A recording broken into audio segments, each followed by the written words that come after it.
에베소 4장 18절 19절.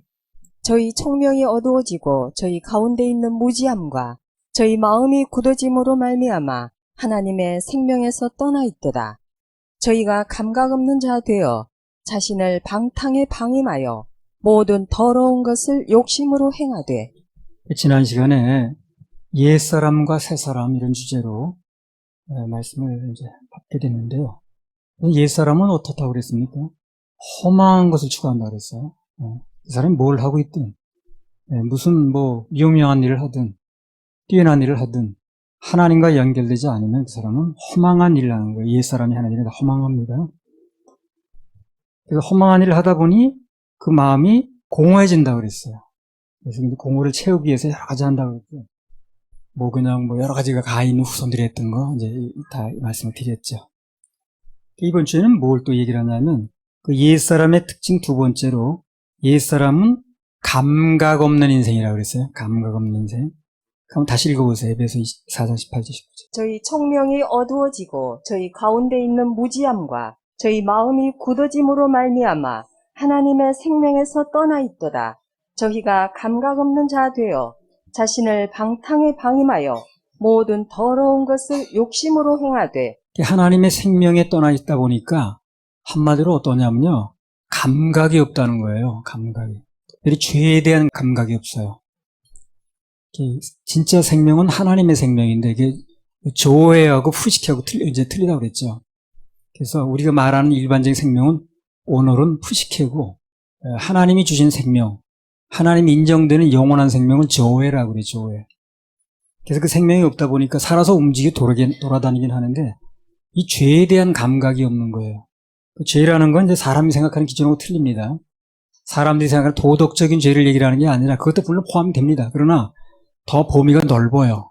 하나님 말씀하신 그 죄는 마음의 죄까지 다 얘기를 하니까요. 성경에서 가장 부정하게 취급하는 병이 무슨 병이냐면 문둥병입니다. 문둥병.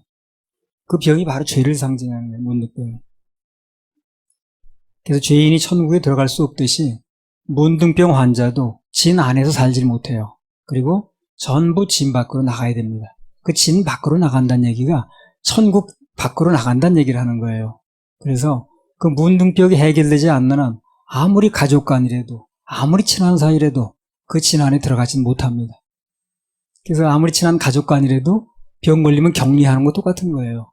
친해도 격리할 수 없죠. 부모 자식 간도 격리합니다. 그래서 죄의 문제를 해결하지 않는 한, 죄의 문둥병을 해결하지 않는 한, 이 땅에서 기회가 주어졌을 때 해결하지 않으면 영원히 분리가 됩니다. 영원한 격리가 돼서 여기서 이 땅에서 자기 집 방에서 격리되는 건 그거 비교하지 마세요, 여러분. 그건 격리도 아닙니다. 지옥에서 격리가 되는 거예요. 그러니까 어떤 사람은 내가 부인이 교회 집사인데, 우리 아버지가 목사인데, 그런 얘기 하는 사람도 있는데, 그건 아닙니다. 아주 냉정하게 분리가 됩니다. 이런 얘기를 잘 알아들으셔야 돼요. 여러분, 영원히 격리된다는 걸. 지금 여기서 해결을 못하면, 이 땅에서 해결 못하면 영원히 격리되는 거예요. 지옥으로. 그걸 알아야 됩니다. 아주 냉정하게 격리됩니다. 그래서 죄인이 천국에 들어갈 수 없듯이 문둥병자도 진 안에서는 살지 못해요. 그 사이가 무슨 부모 자식 간이든 부부 간이든 관계없습니다. 나가야 됩니다. 진 밖으로. 그래서 그 병이 걸리면 일단 모든 일로부터 격리가 돼서 이제 살아야 된다는 거죠. 격리가 참 힘들겠죠, 그죠? 힘들 겁니다. 해본 분은 알 거예요. 만나고 싶은 사람도 못 만나지, 대화도 못 하지, 밥도 같이 못 먹지. 참 그처럼 답답한 게 없는 거예요.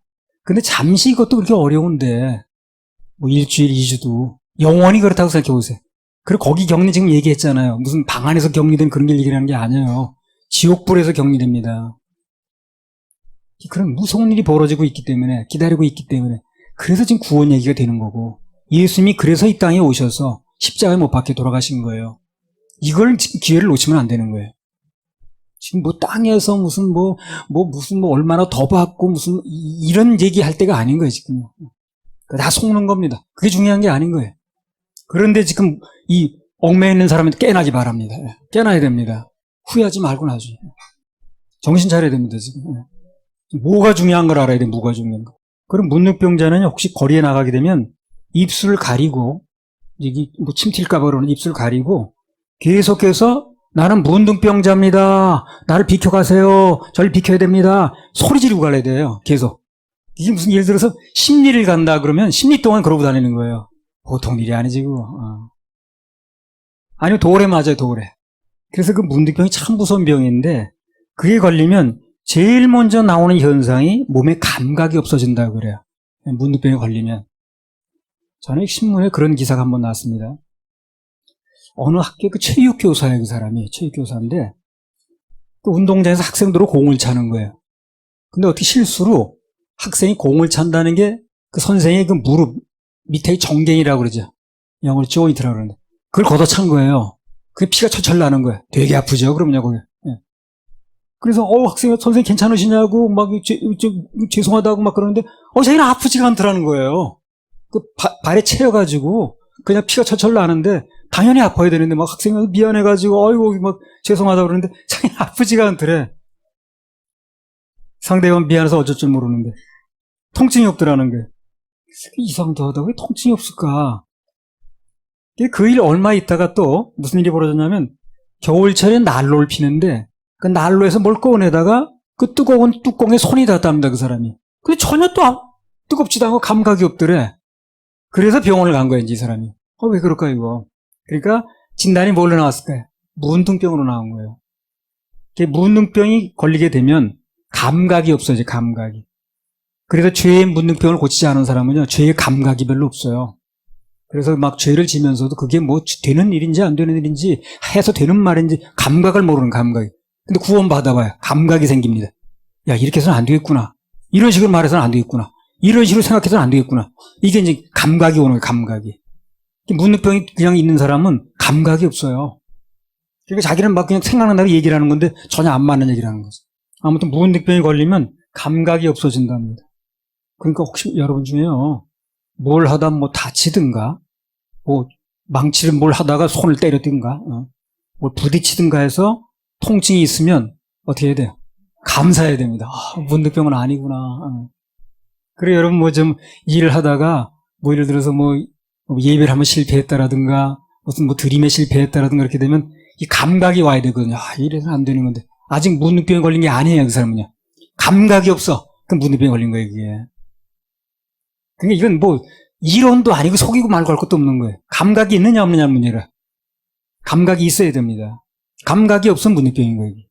그 사람이 체육교사인지 학교 선생인지 관계없이 감각이 없으니까 문둥병에 걸린 게 맞는 거예요. 그 소리 듣고 나니까 그 통증도 감사하더라고요, 그다음부터. 이 통증 있는 것도 감사하더라고요. 그래서 그 치과 가면은요, 그 치과 의사가 그런 얘기 많이 해요. 이거 씹으면요, 여기 뭐 이렇게 시큰거리고요. 그거 괜찮대. 그 통증을 모르면은 막 씹는다는 거예요. 이 망가진 모르고. 그래가지고 다 망가져서 온다는 거예요. 발치해야 되는데, 그때는요. 통증이 좀 남아있으면 조심해 씹는다는 거지. 그냥 내버려 두래요. 그래서 좀 시큰거려서 꽉 못 씹는다니까, 그거요, 통증이 있는 게 좋아요. 만약에 통증이 없으면 막 씹다가 망가져가지고 발치하러 온다는 거예요. 근데 통증이 좀 남아있으면 그걸 이제 조심히 씹는다는 거지. 하여튼 통증도 감사해. 몸도 그렇대요. 조금 움직이면 피곤한 사람들 있죠. 그 사람이 오히려 암에 잘 안 걸린답니다. 무리를 하질 않으니까. 근데 그냥 움직여도 그냥 24시간 뛰어도 괜찮은 사람은 막 무리하는 거예요. 그래서 피곤을 느끼는 게 좋답니다. 전혀 나는 움직여도 피곤하지 않다. 그 사람은 정말 큰 병 걸릴 확률이 높대요. 근데 피곤하면 좀 쉬잖아요. 좀 하다가도 좀 놔야 되고 일을 피곤하니까. 평소 건강해서 피곤을 모르는 사람이 알아도 크게 앓고 갑자기 또 암에 걸리는 경우가 많답니다. 피곤을 느끼는 것도 감각이에요. 그렇죠? 하여튼 감각은 좋은 거예요. 우리나라 그 소록도란 섬이 있는데요. 그 소록도가 이제 뭘로 유명하냐면 옛날 일제시대에 그때 문둥병 환자가 굉장히 많았어요. 지금보다. 지금 약이 뭐 좋아서 뭐 예방도 하고 그런 모양인데 그때 문둥병 환자가 굉장히 많았습니다. 그리고 우리 어렸을 때 문둥병 환자들이 길거리에 많이 봤어요. 그러니까 이제 일제시대에 일본 사람들이 소록도에다가 그 문둥병 환자를 이제 격리시켜 놨었어요. 그때부터는 소록도가 이제 문둥병 환자가 섬이 된 거예요. 근데 전에 그 모 일간지 국민일보인가 거기 보면 거기 있던 사람이 그 쓴 기행문이라고 그러죠. 예. 이렇게 보도됐거든요. 문득병자들이 거기서 뭘 하겠습니까? 뭐 거기서 이제 뭐 농사나 짓고 이렇게 뭐 하긴 합니다만 나오질 못하니까. 그렇다고 뭐 특별히 거기서 낙이 있는 것도 아니고. 거기 가서 이제 전도하러 간 사람들이 많았어요. 그러니까 잘 받아들이더랍니다. 죄인 문득병하고 이제 이렇게 얘기를 하면 알아들으면서. 그 사람이 모여서 뭘 하냐면 찬송을 부르는 거예요, 이제. 찬송 부르면 그 문둥이 박수라고 그러죠. 예. 그래서 그 집회가 끝나고 나면 바닥에 막 살점들이 떨어져 있대요. 예. 그 손에서 떨어진 살점들이 떨어져 있다는 게. 근데 전혀 모른답니다. 살점이 떨어지는 것도 모르고 이제 치는 거예요. 그래서 그 아파도 감각이 없는 게 저주다. 그렇게 얘기를 하더라고요. 우리가 신앙생활에서도 마음에 찔림이 없고 회개가 있어야 되는데 그게 없으면 큰 문제입니다. 그게 좋은 게 아니야 절대요. 예민해야 됩니다. 오히려 그런데 참 예민해야 돼. 그런데 통증을 못 느끼는 게 얼마나 불행한 일인가를 알아야 돼. 그래서 영적으로 감각이 없는 거, 그걸 성경은 화인 맞았다 그래. 양심이 화인 맞았다. 이게 나와요 성경. 그래서 하나님께서 이 메시지를 통해서 또 인도자를 통해서 또 사역자를 통해서 뭔가 지적을 하시거나 꾸중을 하면 이 통증을 느끼게 됩니다. 통증을 느껴야 돼요. 그리고 통증을 느껴서 되는 게 아니라 돌이켜야 됩니다. 아무런 감각이 없으면 영적인 무운동병에 이제 걸린 겁니다. 그게. 아무튼 중요한 건 누군가 그 무운동병이라는 죄의 그 문병에 걸리게 되면 그게 치료가 안 되면 감각 없이 산다는 거. 그래서 지금 오늘 에베소서 얘기를 하는 거예요. 너희가 옛사람일 땐 감각 없는 인생이었다. 근데 구원받고 거듭나면 그 감각이 생겨요. 감각이. 그래서 죄를 아주 안 짓는다기보다도 그게 감각이 오니까 이게 마음을 찌르는 거야. 이러면 안 되겠구나 이거. 감각이 없는 게 문제입니다. 그건 큰 문제예요. 정말. 에베소 4장 18절 19절. 저희 총명이 어두워지고 저희 가운데 있는 무지함과 저희 마음이 굳어짐으로 말미암아 하나님의 생명에서 떠나 있도다. 저희가 감각 없는 자 되어 자신을 방탕에 방임하여 모든 더러운 것을 욕심으로 행하되. 그래요. 구원받지 못한 옛사람은 감각이 없어요. 영적인 감각이 없는 거예요. 그러면 이제 방탕하게 살고 방임해버려. 자기를 막 내팽개치는 거야. 돼가는 대로 그냥. 더러운 것을 욕심을 하고 자기 욕심만 있어가지고 저희가 감각 없는 자 되어 자신을 방탕에 방임하여 모든 더러운 것을 욕심으로 행하되. 감각 없는 자, 이 참 핵심을 찌르는 말이라. 그래서 인간은 누구나 하나님의 생명에 떠나 있으면 겉으로는 멀쩡해 보여요. 겉으로는. 근데 속으로는 감각 없는 자, 문둥병자입니다. 오늘 보면 다 발달하는 게 감각 문화야. 영적인 감각이 없는 사람은 참 따라가기 딱 맞아. 그 육적인 감각만 위주로 그게 아주 목표로 만들어 놨으니까. 뭐 놀이며 무슨 돌아가는 거며 무슨 세상이 돌아가는 게 전부 그 육적인 감각을 맞춰주는 거거든. 그러니까 이제 그 영적인 감각이 없는 사람은 이길 수가 없는 거예요. 이거는요. 얼마나 감각 맞추는 게 많아요. 영화고 뭐고 전부. 그래서 말초신경 건드리는 것만 전부 다 발달시키는 거예요. 먹는 것도 마찬가지. 그래서 사람들이 그 육체에 그 말초신경을 자극하는 것에 대해서는 아주 감각이 왕성합니다. 예민합니다. 근데 정작 영적인 것에 대해서는 전혀 반응하지 않아요. 이제 살아나야 반응하는 거예요. 살아나야. 하나님의 생명이 떠나 있으니까 영적으로 죽어 있으니까 감각이 생길 수가 없는 거지. 살아나야 감각이 생기는 건데 죽어 있는데 뭐 침을 뱉든 밟고 가든 감각이 있나 없지. 살아나야 감각이 생기는 거지. 그리고 이 감각이 있느냐가 중요한 거예요. 생명 없는 시체에게 그런 감각을 기대할 수 없잖아요. 그래서 오늘 대부분의 사람들이 육신의 짐은 잘 느껴. 근데 중요한 죄의 짐을 못 느끼는 거예요. 영적으로 죽어있기 때문에 그렇습니다. 시체에다 돌을 한 차 올려놔도 시체가 뭐 무겁다고 그래요. 감각이 없으니까. 모든 근본 원리 영이 거듭나면서 해결되는 거예요. 이게요. 세상적으로 해결이 없습니다. 그래서 구원받지 않으면 총명이 어두워진 거예요. 총명이. 에베소 4장 18절 보세요. 저희 총명이 어두워지고 저희 가운데 있는 무지함과 저희 마음이 굳어짐으로 말미암아 하나님의 생명에서 떠나 있도다. 그러니까 하나님의 생명에서 떠나 있다 보니까 빛이 안 들어오는 거예요. 총명이 들어오지 않는 거예요. 그러니까 자기 딸이 머리를 쓴다고 쓰는데 전혀 맞지 않는 걸 하는 거예요. 그래서 누가 됐든 하나님의 생명에서 떠나 있는 것보다 더 큰 저주는 없습니다. 나는 포도나무여 너희는 가지니 그랬죠. 그러니까 가진 인간을 얘기를 하는데 가지가 그 최대 비극이 생명 대신 나무에 떨어져 있는 겁니다. 그게 비극이에요. 실제로 보세요. 어떤 나무가 됐든 간에 아무리 꽃이 피고 열매가 맺고 물이 올랐어도 그 나무에서 한번 꺾어보세요. 그럼 그날은 잘 몰라. 그 이튿날 보세요. 다 확 시들어 있지. 그러니까 실제로는 잘 몰라도 떨어지면 순간 죽는 거예요, 그게. 그 순간부터. 하나님에서 끌어진 인생이 그런 겁니다. 잘 모르는 것 같아도 좀 지내보세요. 다시 들어가지. 다시 살아나려면 생명 되신 예수 그리스도의 뿌리에, 나무에 다시 연결돼야 됩니다. 연결돼야 돼요. 그 길밖에 없어요.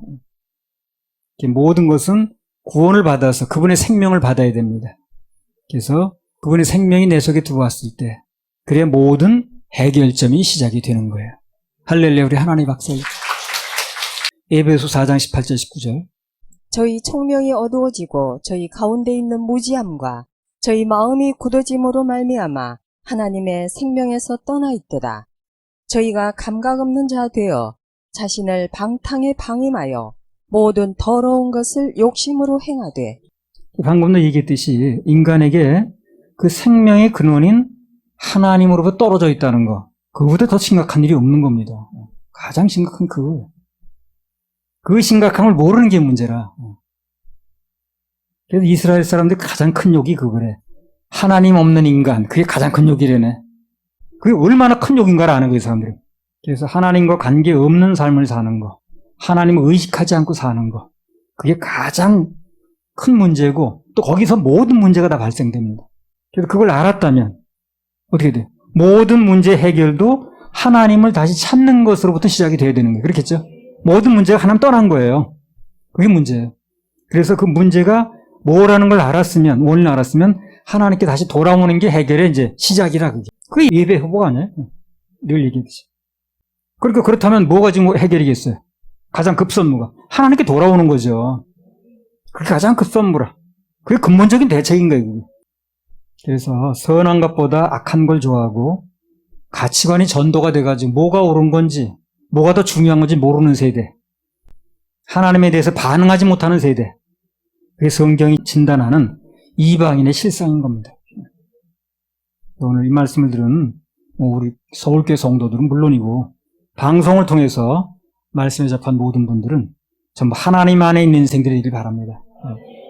다 주 안에서 거듭나서 예수님의 생명을 받으시기 바랍니다. 그게 가장 급선무입니다. 종교식으로 살지 말고. 그래서 허망하고 떠도는 삶이 아닌 목표 있는 인생이 되길 바랍니다. 그래서 말씀에 감각이 없는 사람들이 아닌 하나님 말씀이 반응하는 모두가 되길 바랍니다. 말씀이 반응이 와야죠. 그죠? 할렐루야. 우리 하나님께 박수 올려드립니다. 자, 이제까지 하나님 생명이 없는 그 옛사람의 모습에 대해서 지난 시간하고 지금까지 말씀을 들었습니다. 자, 세 번째로 그럼 하나님의 생명을 받은 사람은 어떤 모습이냐? 자기 진단해 봐야 돼요. 에베소 4장 22절 24절. 너희는 유혹의 욕심을 따라 썩어져가는 구습을 좇는 옛사람을 벗어버리고 오직 심령으로 새롭게 되어 하나님을 따라 의와 진리의 거룩함으로 지으심을 받은 새 사람을 입으라. 여기 있죠. 오직 심령으로 새롭게 되어. 겉모습이 달라진다기보다도요. 심령으로 새롭게 되는 거예요. 그래서 세 번째로 하나님의 생명을 받은 새 사람은 심령이 새롭게 돼서 옛 것을 과감하게 벗어버리는 사람이라. 그게 그것을 붙들고 있으면 안 되는 거예요. 그 새 겉하고 안 맞아. 새수를 새 부대에. 그래서 새 부대, 그 낡은 부대, 옛 부대에 새수를 넣으면 다 찢어진다고 그랬잖아요. 터져나간다고 그랬잖아요. 그 다음에 에베소 4장 22절 24절 또 다시 한번 읽어보세요.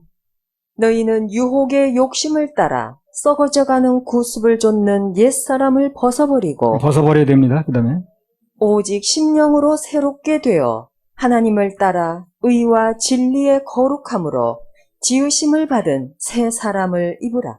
그러니까 전에는 하나님 없이 그냥 내 원대로 사는 거예요. 사람들이 하나님 없다 보니까 자기가 자기 왕이야. 내가 원하는 대로 내가 하고 싶으면 하는 거고 말고 싶으면 하는 거고 자기 욕심대로 살던 사람들이 어느 날 예수 그리스도라는 인격과 만나면 그때부터 그 사람은 인생이 달라집니다. 달라져야 맞아요. 달라지게 돼 있어요. 세계에 들어왔는데 달라지지 않겠어요? 주님을 만나면 내가 지금까지 살아온 길이 그 삶이 길을 잃고 헤매는 삶이었구나, 그게. 허망한 삶이었구나. 내가 뭘 한다고 했지만, 이게 와닿아야 되는 거야, 이게. 이게 와야 변하지 않겠어요? 그래, 길을 바꾸지 않겠어요, 그 사람이? 그게 안 와닿는데 어떻게 길을 바꾸겠어? 주님을 진정 만나게 되면 그게 오는 거예요, 그 마음이. 아, 내가 지금까지 살아온 삶이 이게 제대로 된 삶이 아니었구나. 제대로 가는 길이 아니었구나, 이게. 길을 제대로 찾은 게 아니었구나. 그걸 알게 되는 거예요. 그럼 당연히 바꾸겠죠. 그게 아니라는 생각이 안 들어가니까 그런 거지. 그게 아니라는 생각이 들어가 봐요. 바꾸지. 지금까지 내가 살아온 삶의 길이 헤매는 삶이었구나. 허망한 삶이었구나. 이걸 이제 알게 되면 삶이 변화할 수 있는 전기가 마련됩니다. 이제부터 내가 그렇게 살아서는 안 되겠네 하는 결심을 하게 되는 거지. 근데 이게 무슨 인위적인 게 아니에요. 이 주님이 들어오시게 되면 이게 저절로 되는 거예요. 아, 내 그렇게 살아서는 안 되겠네, 그거. 그런 마음을 가지고 있어야 안 되겠네. 헛된 마음 버리고. 그때부터 하나님의 말씀이 내 인생에 의미 있는 말씀으로 들리기 시작합니다. 저는 뭐 그 얘기가 그 얘기지, 뭐 맨날 잘해보자는 얘기지, 뭐 그런 말씀이 내 인생에 의미 있는 말씀으로 와닿는 거예요. 막 두들깁니다, 내 마음을. 가슴에서 다름질칩니다, 말씀이 들려야 변화가 오는 거거든. 그렇죠? 말씀이 들려야 변화가 오겠죠. 그래서 구원받은 새 사람은 뭐 겉이 뭐 변한다기보다도 속 사람, 즉 영이 달라집니다. 영이 살아나요. 그리고 그때부터 내 모든 게 그 영의 통제를 받기 시작합니다. 전에 무슨 방송에 유명 우유 회사 사장이 나왔어요. 그래서 뭘 얘기를 하냐면 자기는 전에 어떻게 방탕한 인생을 살다가 하여튼 이럭저럭 살다가 좌우지간 이 사업을 시작하고 나서 제2의 인생을 살고 있다. 뭐 그런 얘기를 나와서 하는 거예요. 그래서 뭐 자기가 좋은 일도 하고 뭐니. 근데 내가 보니까 그 사람 말은 그렇게 하는데 사실 제2의 인생을 사는 게 아닙니다, 그 사람이. 정말 제2의 인생은 어떻습니까? 거듭나야 되는 거예요. 그래 이 인생이 시작되는 거예요. 거듭나지 않으면 원래 그 인생을 조금 이게 좀 이렇게 고쳐가지고 쓰는 거야. 새 개 아니야, 새 개. 새 걸 누가 고쳤습니까? 그렇죠? 거듭나면 보라 새 것이 되었다는. 새 걸 누가 고쳤어? 고쳐 쓰는 건 새 것이 아니지. 새 것은 그냥 쓰는 거예요. 쓰다가 중고가 되어 고쳐 쓰는 거지. 근데 자기 다 고쳐가지고 이렇게 한다는 거야. 그래서 저 사람은 이게 새 개 뭔지 제2의 인생이 정말 뭘 말하는지 모르고 얘기를 하는구나, 방송에 나와서. 과거의 생을 그대로 가지고 있으면서 그걸 갈고 닦는다고 새로운 인생이 되는 게 아니라니까요. 새로운 인생은요, 정말 그 문자 그대로 새로운 인생이에요. 그 새로운 인생이 나를 컨트롤해 가는 거예요, 그다음부터. 그러면 생각이 달라지고요, 판단이 달라지고요, 말하는 게 달라지고, 다 달라지게 돼 있어요. 옛날 걸 고쳐 쓰는 게 아니라니까요. 그 옛날 거 고쳐 쓰려니까 너무 힘든 거예요, 이게. 고쳐져야 말이지, 그게. 세계 들어와야 되는데, 세계 들어와서 말씀의 힘을 얻고, 그걸 누르고 가야 되는 건데, 이걸 옛날 거 그대로 두고 고쳐 쓰려니까. 너무 힘든 거예요. 신앙생활이, 안 되나 봐, 이거. 너무 힘든 거예요, 신앙생활은. 신앙생활은 힘든 게 아닙니다. 절대 신앙생활은 힘들지 않아요. 세계 들어와서 말씀이 나를 컨트롤해 가는데, 맡기면 되는데, 뭐가 어려울 게 뭐 있나. 텔레비 그만 봐라면 그만 보면 되는 거고, 게임 그만하려면 그만하면 되는 건데. 나는 어렵지 않습니다, 저는. 텔레비 내가 안 보냐, 그렇지 않아요. 예. 봅니다만, 주님께서 그만 보라면 다 그만 봐지는 거예요. 그분이 날 통제하는 거니까. 내가, 이걸 보지 말아야 돼, 그만 봐야 돼. 그럴 필요가 없더라는 거지. 무슨 결심한다고 새로운 인생이 되는 게 아니고, 예수 그리스도의 인생이 내게 그 생명이 나 들어와야 돼요. 진정 생명 없는 회개가 되어져서 그분의 생명이 내게 들어와야 됩니다. 그래서 그분의 생명이 내게 들어오면, 그때부터 그 사람은 달라지게 돼 있어요. 바뀌게 돼 있습니다. 옛날 거 놓게 돼 있어요. 갈라디아서 2장 20절. 내가 그리스도와 함께 십자가에 못 박혔나니 그런즉 이제는 내가 산 것이 아니요 오직 내 안에 그리스도께서 사신 것이라. 이제 내가 육체 가운데 사는 것은 나를 사랑하사 나를 위하여 자기 몸을 버리신 하나님의 아들을 믿는 믿음 안에서 사는 것이라. 그러니까 진정한 제2의 인생은, 옛날의 제1의 인생은 죽는 겁니다. 그걸 고쳐 쓰는 게 아니에요. 죽는 거고, 예수와 함께 죽고 예수 십자가에 돌아가실 때 같이 죽는 거, 십자가에 못 박는 거예요. 내가 그리스도와 함께 십자가에 못 박겠다고 했습니다. 그리고 전혀 새로운 부활한 예수의 영이 내게 들어오는 거예요. 그래서 제1의 인생과 완전 단절이 될 때, 그때 제2의 인생이 시작이 되는 거예요. 거듭난 사람은 그걸 이해를 해. 무슨 말인지 이게. 그렇구나. 그게 노력하고 애써야 되는 게 아니라는 거예요. 가끔 그런 사람 있죠. 내가 뭐 과거에 무슨 회사 사장이었는데, 뭐 계급 높은 공무원이었는데, 뭐 유명한 부흥사였는데, 교회 직분자였는데, 자꾸 그런 걸 붙들고 있을 게 아니라, 예수 그리스도의 생명이 들어오면 그분이 모든 걸 새롭게 컨트롤하는 거예요. 전에 제천에서 집회를 하는데, 어떤 목사가 왔어요. 그래서 이제, 그때 거듭남에 대해서 이렇게 이제 얘기를 했거든요. 그랬더니 그 사람이 그러더래. 자기는 전국을 강조하는 거예요. 전국에 부흥사를 파견하던 단체의 장이라는 거예요, 자기가. 그래서 자기 결심하에 전국적으로 부흥사들이 배정이 됐대. 그래서 당신 A 부흥사는 이제 경상도 가서 집회하시오. 그리고 뭐 전라도로 가시오 해서 다 배정해주고 그런 일을 했던 사람이라는 거예요, 자기가. 근데 그런 나에게 무슨 구원 얘기를 꺼내냐고 말이야. 막 화를 내면서 그게 제 1의 인생하고 단절이 안 된 거예요, 그 사람이 바로. 거듭난 사람은 절대 그렇게 말하지 않습니다. 거듭난 사람은요, 무슨 구원파니, 무슨 뭐 내가 뭘 했던 사람이니, 전혀 그런 얘기 하지 않아요, 거듭난 사람은. 그 거듭난 자체가 너무 감사한 거야. 그리고 과거에 내가 부끄럽게 살던 인생이 끊어버리고 싶은 거야, 바로. 정말 얘기하기도 부끄러운 거야. 끊어버리고 싶은 거야. 그걸 자꾸 붙들고 늘어질 게 뭐 있나? 말 몇 마디 나눠보면 벌써 알아. 이 사람이 거듭난 사람인지, 옛날에 제 1인생 가지고 어떻게 두드려 맞춰가지고 대강대강 해가지고 하려는 사람인지 금방 알 수 있어요. 그건 지식이 있어야 하는 게 아니야. 눈만 뜨면 보이는 거지. 거듭난 사람은 자기가 지옥 갈 죄인에서 새롭게 된 제2의 인생, 그것만 말하지. 과거에 내가 뭘 했느니, 내가 뭘 파견하던 사람인데, 이런 지위에 있던 사람인데, 이런 얘기 하지 않습니다. 그게 놔야 되는 건데. 우리 하나님의 자녀들도 예수님을 알기 전에 과거에 옛사람 다 있었죠, 우리도. 제1의 인생이 있었던 반면에 구원받고 난 뒤에 새 사람, 제2의 인생이 있습니다. 근데 만약 구원을 받았다고 하는데 제2의 인생이 되었다고 하는데도 자꾸 제1 인생, 과거의 옛 그 습관, 옛사람일 때 하던 거, 그러면 그걸 자꾸 하고 있잖아요? 그러면 그 사람이 구원받았다고는 하는데 제2의 인생이 탄력이 없어. 힘이 없어요. 빨리 그걸 끊어야 되는 거예요, 그러니까. 구원 받았다 할지라도 자꾸 옛날 걸 붙들고 뭐 내 성향이 이런 사람인데 하고 앉았으면 그 다시 구원받은 제2의 인생이 힘을 받지 못해요. 탄력이 없어. 마치 그 차에다가 뒤에 낙하산 매달고 하는 것 같아. 그러니까 이게 인생이 탁탁 나가줘야 되는데 그래서 내가 얘기를 하는 거예요, 가끔가다. 그 제1의 인생이 있었던 거, 과거에 지옥 갈 죄인이었던 걸 빨리 끊어버리라는 얘기를 하는 거예요. 그걸 붙들고 늘어지면 앞으로 제2의 인생이 나가는 탄력을 못 받는 거예요, 그게. 그런 사람은 대부분 탄력을 못 받아. 힘이 없어. 근데 과거를 명확하게 끊는 사람이 있어. 정말 과거에 지옥 갈 죄인이었다. 근데 이제 예수님 보혈로 내가 거듭나고 새로운 인생이 시작했다. 이 끊어버리는 사람은 힘이 있더라고. 근데 그걸 못 끊고 어지부리하게 말하는 사람이 있어. 과거에 내가 그래도 뭐였는데 가지고 엉거춤 말하는 사람 치고 내가 힘 있는 사람 못 봤어. 그러니까 여러분, 출애굽한 이스라엘 백성들이 하나님을 가장 진노케 화나게 하던 게 뭐든가요? 이스라엘 백성들이 그 출애굽하고 나서 뭘 화나게 만드는 거예요?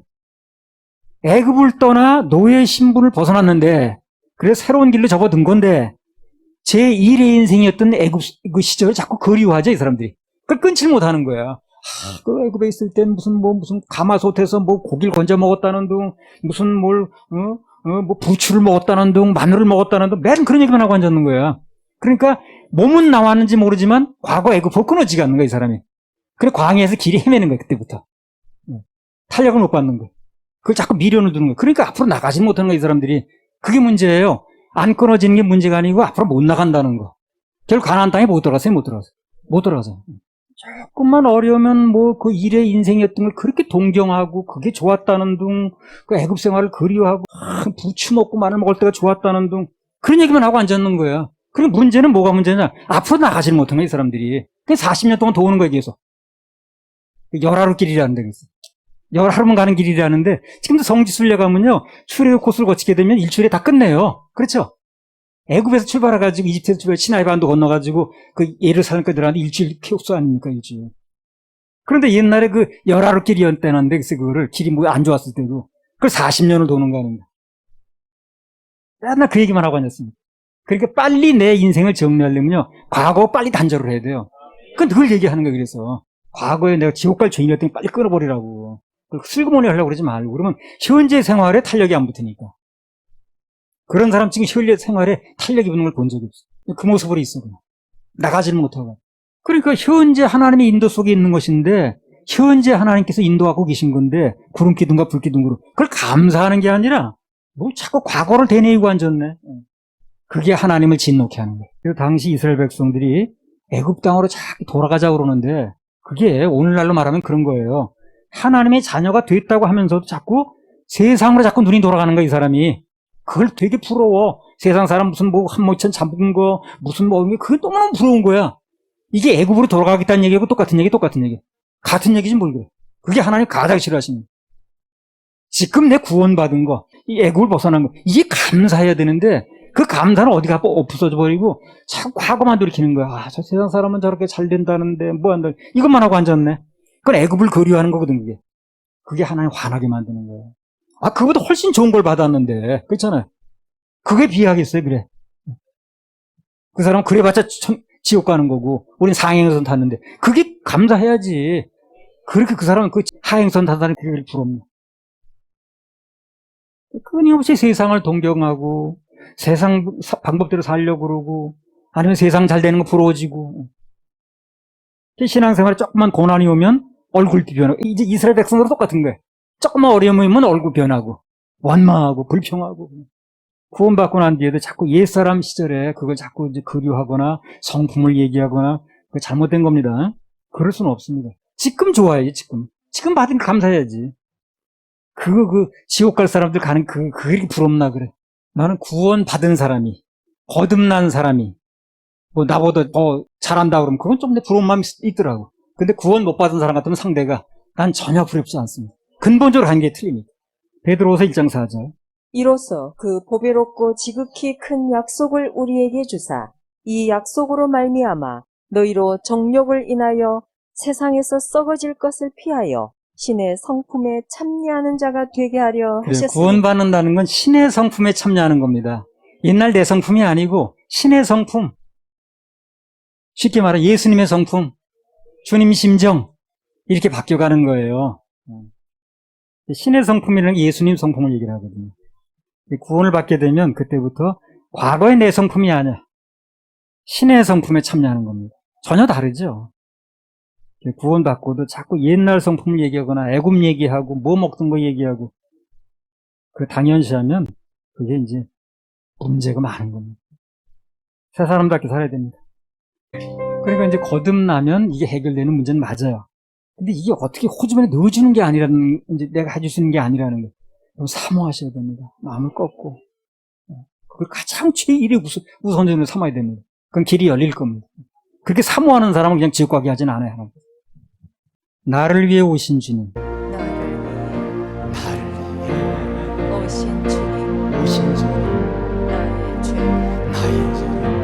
위하여서 유대병정들에게 잡히시던 그날 밤에 아무런 말도 없이 우리에게 사랑을 보여주신 주님 예수 십자가를 지시고 그러나 언젠가 주님을 부인하며 원망하고 있을 때에 나에게 오셔서 사랑의 손길로 어루만지셨네. 거절할 수 외면할 수 없어. 주님의 두 손을 잡았어. 주님의 사랑 뜨거운 눈물 흘리고야 말았다네. 이 세상에 오신 주 나의 주 위하여서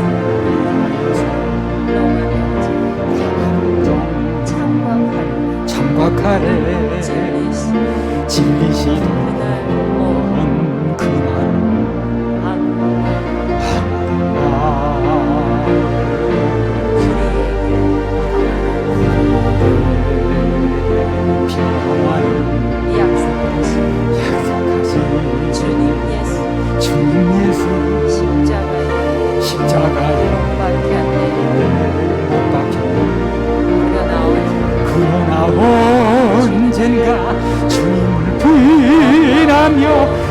원망하고 있을 때에 나에게 오셔서 사랑해서 어루만지셨네. 거절할 수 외면할 수 없어. 주님의 두 손을 잡았어. 주님의 사랑 흘리고야 말았다. 그러나 언젠가 주님을 부인하며 원망하고 있을 때에 나에게 오셔서 사랑해서 어루만지셨네. 거절할 수 외면할 수 없어. 주님의 두 손을 잡았어. 주님의 사랑 뜨거운 눈물 흘리고야 말았다네. 아멘. 자, 원망하고 있을 때 주님 찾아오셔서 위로해 주시고 붙잡아 주신 게 한두 번이 아니야. 에베소 4장 22절 24절. 이는 유혹의 욕심을 따라 썩어져가는 구습을 좇는 옛사람을 벗어버리고 오직 심령으로 새롭게 되어 하나님을 따라 의와 진리의 거룩함으로 지으심을 받은 새 사람을 입으라. 그래서 오늘 본문은 그걸 강조하는 겁니다. 심령으로 새롭게 되라. 심령으로 새롭게 돼서 진리의 거룩함으로 지으심 받은 새 사람을 입으라는 거. 그걸 이제 강조하는 겁니다. 창세기 3장에 보게 되면 아담과 하와가 범죄 후에 무화과 나무 잎으로 종교심은 다 있어 인간은요. 그걸 넣어주신 거거든요. 종교심을 이제 제대로 찾아야 되는 건데 그 마음을 무화과 나무 잎으로 이제 자기 치부를 가렸잖아요. 근데 문제가 뭡니까? 생명이 없는 거예요. 그게 영원히 가려지지 않는 거예요. 종교는 영원히 가려지지 않습니다. 그냥 말라서 없어지는 거죠. 그래서 하나님께서 그 범죄한 인간들의 치부를 가리기 위해서 어떤 생명을 희생시켜서 얻어진 가죽옷 그걸 지어 입히셨습니다. 지어 입히셨단 말이 중요해요. 그분이 해주셨다는 얘기라는 거예요. 내가 지어 입은 게 아니에요. 그분이 지어 입히신 겁니다. 내가 지어 입은 게 아니에요. 누구든 새롭게 되려면 그런 종교의 옷이 아닌 내가 뭘 하려서 하는 것이 아니라 하나님께서 직접 마련해 주신 십자가에서 해놓으신 은혜 그 보혈의 옷 그걸 입어야 돼요. 그걸 사모하면 어느 날 되어집니다. 안 될 리가 없어요. 어느 날 되는 거예요. 그게 안 될 리가 없습니다. 그거 주시려고 하신 건데 안 주실 리가 없잖아요. 자기가 그걸 대단하게 생각을 안 하니까 문제가 되는 거지. 그 사모해 보세요. 안 될 리가 없습니다. 새롭게 되려면 종교의 옷이 아닌 하나님께 직접 마련해 주신 지어주신 생명의 가죽옷을 지었으니까 그분이 지어서 주셨어요. 우리가 지은 게 아닙니다. 그걸 입어야 됩니다. 그 모든 게 가리워지고 진정한 제 인생이 시작됩니다. 그 옷을 입어야 비로소 진정한 평화가 오고 감각 있는 인생이 되는 겁니다. 그때 그 옷을 입게 되면요 감각이 와요. 내가 감각이 주님께서 주시는 걸 가지고 하니까 무슨 내가 애쓸 것도 없고 그 문득병이 나오면 어떻게 해요? 당연히 감각이 오겠죠. 죄의 문득병이 있으니까 감각이 없는 거지. 문득병 치료돼봐요. 감각이 왜 없겠어요? 문득병이 치료되면 죄의 문득병이 치료되면 당연히 감각이 있기 마련입니다. 우리 속담에 옷이 날개란 말이 있죠. 그 옷을 바꿔 입으면 사람 자체가 달라진다는 얘기라는 거거든요. 우리 옛사람은 예수님의 영으로 거듭나서 그분의 보혈의 새 옷을 입을 때 허망한 인생에서 의미 있는 인생으로 헤매는 인생에서 길 찾은 인생으로 감각 없는 인생에서 하나님께 반응하는 인생으로 바뀌는 겁니다. 그게 저절로 되는 거예요. 저절로 무슨 애쓰고 무슨 노력해서 되는 게 아니에요. 그래서 구원이 중요하다는 얘기라는 거예요. 고린도후서 5장 17절. 그런즉 누구든지 그리스도 안에 있으면 새로운 피조물이라. 이전 것은 지나갔으니 보라 새 것이 근데 누가 됐든지 그 사람이 많이 배운 사람이든 나이가 젊든 여자든 남자든 그리스도 안에 있으면 새로운 피조물이에요. 그 사람은 새롭게 됩니다. 이전 것은 지나갔으니 보라 새 것이 되었도다. 새게 되는데 이전 걸 왜 찾나? 예수 안에서 새로운 피조물이 되면 이제까지 제 1의 인생은 어찌 살았든 간에 이제부터 완전 새로운 인생이 시작됩니다. 에베소 4장 22절에 24절. 너희는 유혹의 욕심을 따라 썩어져가는 구습을 좇는 옛사람을 벗어버리고 오직 심령으로 새롭게 되어 하나님을 따라 의와 진리의 거룩함으로 지으심을 받은 새 사람을 입으라. 하나님의 거룩함으로 지으심을 받은 새 사람은 말 그대로 새 사람이기 때문에 거기에 또 합당한 삶이 오게 돼 있습니다. 새롭게 됐으면 아니 그 서울 시민 됐으면 서울 시민답게 살아야 되는 거 아니에요? 전에 애굽에 있을 때 생활대로 살아서는 안 된다. 그래서 새 옷을 입으려면 그 낡은 옷에다가 누더기 옷에다가 또 새 옷을 입지는 않죠. 그렇죠? 근데 그 옛날 옷을 그냥 입겠다고 하는 사람이 뭐냐는 거예요. 그건 안 받은 거예요, 새 옷을. 새 옷을 받으면 언제 옷은 다 버리게 돼 있어요. 그 벗어놓고 입지 거기다 또 입냐고. 새 옷을 입으려면 낡은 옷을 벗어버리듯이 새 사람을 입으려면 옛 사람을 벗어버려야 됩니다. 미련 가질 필요가 없어요. 옛 사람은 하나님 진리에 대해서 냉소적입니다. 아이 뭐 아주 차갑죠. 무지합니다. 말씀이 들려지면 냉소적이고 무지해요. 그러나 새 사람은 진리 되신 하나님 말씀과 가르침에 아주 반응이 뜨고 반응이 중생하지 못한 사람은 마음과 생각이 타락된 상태에 있지만 구원받은 하나님의 백성들은 그 속에 그리스도의 새로운 마음이 들어왔기 때문에 날마다 그 심령이 새롭게 됩니다. 심령은 날마다 새로워. 그래서 오늘 이 말씀을 듣는 모두가 누더기 같은 옛사람의 옷은 과감하게 벗어버리고 새 사람을 입어서 날마다 주의 형상을 닮아가는 능력 있는 삶이 되길 바랍니다. 그래서 지난 시간에 이어서 옛사람과 새사람이라 주제로 말씀을 받았습니다. 옛사람은 자꾸 허무한 걸 추구한다고 그랬어요. 추구하는 것마다 허무한 거예요, 그게. 영원한 상급도 없는 거, 죽으면 끝나는 거, 하나님이 알아주시지 않는 거, 그런 거. 그리고 옛사람은 뭐가 없다고 그랬어요? 감각이 없다고 그랬어요. 마지막으로 하나님을 만나서 심령으로 새롭게 된 사람이기 때문에 새 옷을 입은 자로가 삶이 시작되는 것이고 또 그 삶은 살아야 마땅하다고 그랬어요. 할렐루야, 우리 하나님 박수.